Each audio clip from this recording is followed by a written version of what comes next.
Okay, so let's start by looking into greedy best first search first. And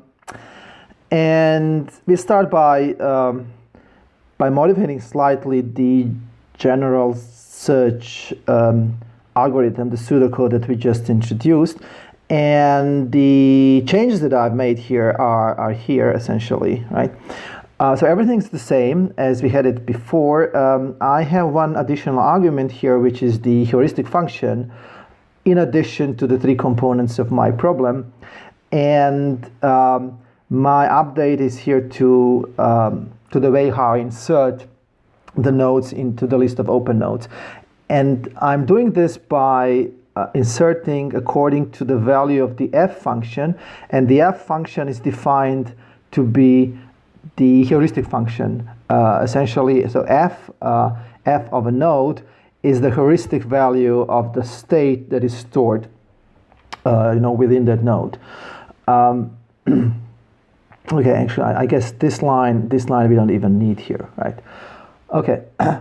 So what this is doing then is whenever I expand the node, I'm inserting the node into the list of open nodes.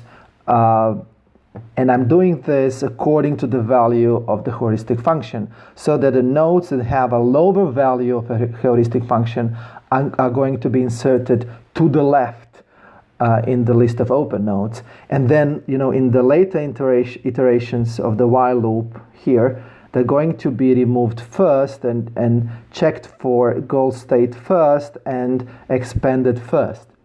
This then means that I will be attending to the nodes with lower values of a heuristic function first, before attending to nodes that store states with a higher value of a heuristic function.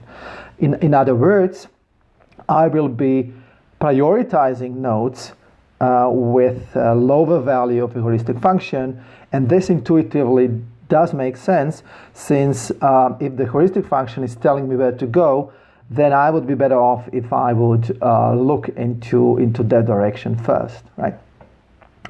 So I'm using the list of open nodes as a priority queue sorted by the value of a heuristic function. Okay. Now, what can I say about this algorithm? It turns out the best first search, so the algorithm which first searches for the nodes with the best value of a heuristic function, is greedy. And when we say greedy, we mean it's an algorithm that chooses, generally being greedy in computer science means that you have an optimization procedure which at any given point when it has choices to make, it's going to make a choice that at that particular time looks to be promising. Without considering the larger picture. So the choices that the algorithm makes are local ones.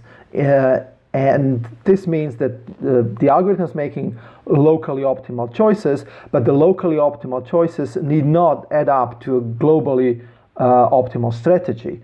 In our case, this means that the algorithm chooses the node that appears at any given point to be the closest to the goal according to the heuristic function, but the algorithm disregards the total cost path that it has accumulated so far. And it can happen that, although the algorithm was making locally optimal choices, the final solution that the algorithm generates is not going to be optimal. To give you an example, let's look at a part of the Istria map here. And it's the part that is, already very close to Buzet here, and let's say the algorithm is here in the sense that that's the next node that has to be expanded, the node of Bazin, and here I have two options. So the algorithm has two options. Bazin is going to generate two children nodes. The first one with a state of Motovun to the left, and the other one with the state of Lupoglav to the right. Here I have the values of heuristic functions. Heuristic function h equals 12 for Motovun and h equals 13 for Lupoglav. Now, since the greedy best first search is going to put these children nodes into the list of open nodes according to the value of the h function, Motovun is going to be to the left of Lupoglav node, since 12 is less than 13. And then, this means that Motovun here is going to be expanded in the next iteration, and then we'll get Bouzet, which is the goal state, and this is with the algorithm we'll realize that the goal of Bouzet is true, and this is where the search will finish, right? Okay, this essentially means that this is the path that the algorithm is going to give us. The path goes from Pazin over through Motovun and all the way to Bouzet. Now, if you add up the distances here, we end up with 20 plus 18, which is 38. So the solution here is coming with a cost of 38, right? Now, the problem here is it's not the optimal solution. If we would have taken the other path here, going through Lupoglav, then the total cost would be 22 plus 15, which is 37. So that's the optimal route essentially here, right? Now, why did that happen? It happened because the best first search algorithm was greedy, and at the point where it had Motovun with a lower value of a heuristic function, it went straight for Motovun, and it did not reconsider maybe going back and trying out the other path through Lupoglav, which at first glance seemed to be suboptimal because 13 is larger than 12. But then at the end of the day, it would have been the globally optimal path, as it's 37. That's one kilometer less than the other one, right? Okay, so that's a problem that we have with the best first search algorithm, and more generally, I guess the take-home message here is that you shouldn't be greedy, and the heuristic function is a good signal, but maybe we shouldn't be relying on it totally, and maybe we should also be considering the cost accumulated so far, and we'll come back to this in a second. Okay. What else can we say about the best first search algorithm? It's incomplete.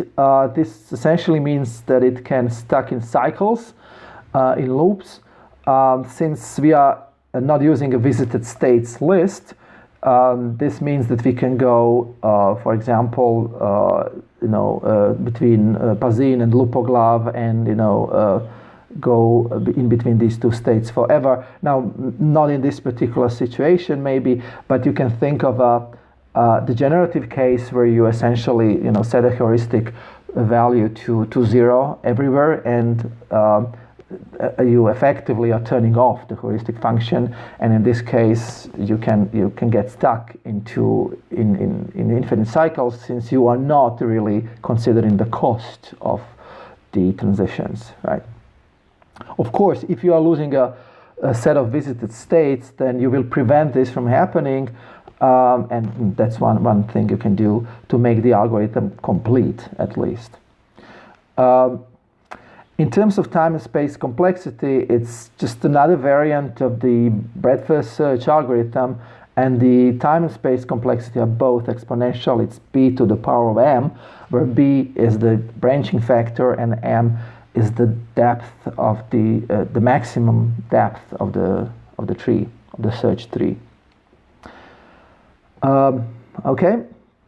Now, before we look into how we can fix this and make best first search work in the sense of making it optimal, we look into another algorithm that's even simpler than best first search, and the algorithm is called hill climbing search.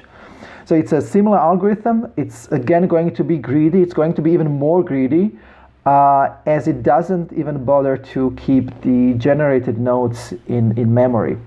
This is the pseudocode here, And yeah, let's go through it quickly. The algorithm is called hill climbing search.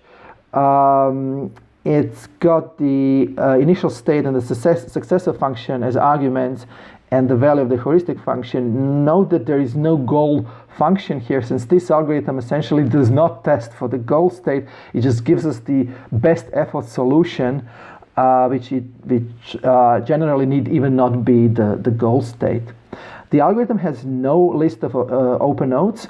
We simply start by initializing the variable n to the initial node, and then we loop through this part here. We expand the node, generate the children nodes into the set M, and then if it turns out that the set of children nodes is empty, this means that I'm at a point where there is no leaves in my search tree, and in this case I simply return n, and n is going to be the best node I found so far. And now if this is not the case, if there are children nodes, if I can move on, if I can go deeper in my search tree, I will be then finding the children node with the minimum value of f, and f is the heuristic value here. Again, same as with the greedy best first search algorithm. This basically means that, you know, out of children nodes that I have, I will be choosing or descending toward the children node with the lowest value of the heuristic function. So for example, I'm here, and these are my children nodes, and h equals, you know, 5 here, 3 here, and 10 here. Then I'll simply go here, and this is going to be my new node n. Now, if it turns out that the value of the heuristic function is at any, you know, in all the cases, for all the children, is larger than the value of the parent node. So say in this example, maybe here h equals 2 for the parent node, and it turns out that in this case all the children node have a heuristic value which is larger, then the algorithm simply, you know, essentially gives up and gives you the node of the parent node as the solution. Otherwise, if this is not the case, if the value of a children node is less than of the parent, so let's say maybe here we have h equals, you know, 15, then this node is going to be taken as the next node, and then essentially the algorithm will run another iteration. So as you can see, this is a simple algorithm. It's going to descend toward where the value of the h function is the lowest, if it can do so. If not, it's going simply to give up and give you the best solution it has found so far. The solution it has found so far, the best one, need not be the goal state. The algorithm never checks for goal state condition. And well, obviously, you know, the disadvantage of the algorithm is that it's not going to be optimal, right? Since it can get stuck into what we call local optima, where maybe, you know, in this particular case here on the figure, maybe choosing 3 here as the next node is not the best option, since maybe the descendants of this node all have higher values of the h function. Maybe the algorithm should have chosen 10 because the children nodes then afterwards have a lower value of heuristic functions, right? But the algorithm can't really tell, since it's greedy and it goes for the best option. Okay. Now, as a consequence, as we said, the algorithm is not optimal. It's not even complete. There is no guarantee that the algorithm is going to find the solution, even if the goal state exists in our state space, and even if it's reachable from the initial state. The algorithm cannot really get stuck in local optima, but it's not complete in the sense that, you know, there is no guarantee that the solution is going to be found. As I said, it can easily be trapped in what we call local optima, and maybe let us spend a few seconds here to explain the idea of a local optima more generally. Whenever we do optimization in computer science, and let's say we are after finding a minimal value, the minimum of a function, that's some function here, the function of x, and that's the value of the function. Then what I'm after here is this value, that's the global minimum of the function. But depending on what kind of algorithm I use for optimization, I might end up here, and this is not the global optimum, that's not the global minimum of this particular function, and we essentially end up in a local optimum. Now, the same thing happens with greedy hill climbing search, since it can get stuck in these local optima, which are not what we are trying to get to here. We're trying to find the global optimum. The efficiency of the algorithm depends on the choice of heuristic function. If the heuristic function is such that it gives rise to a lot of local optima, then obviously the algorithm, the hill climbing search, is going to fail quite often. And what we can do is we can restart, we can run the algorithm a number of times, and then essentially restart anew every time, and get the best solution from all these runs as the final solution. Now, it might seem like the algorithm, the hill climbing search, is not really very useful, but it is in terms of space complexity. Space complexity is 0.1, since there is nothing we need to store. There is no open list used here in the algorithm, and therefore the space complexity is constant. Now, before we continue, hill climbing search then is the recommended algorithm if you don't really care about optimality and you need a solution that is good enough, and space complexity is an issue. Then you would go for hill climbing search. It's more of an optimization algorithm actually than a search algorithm, although these two things are actually quite related.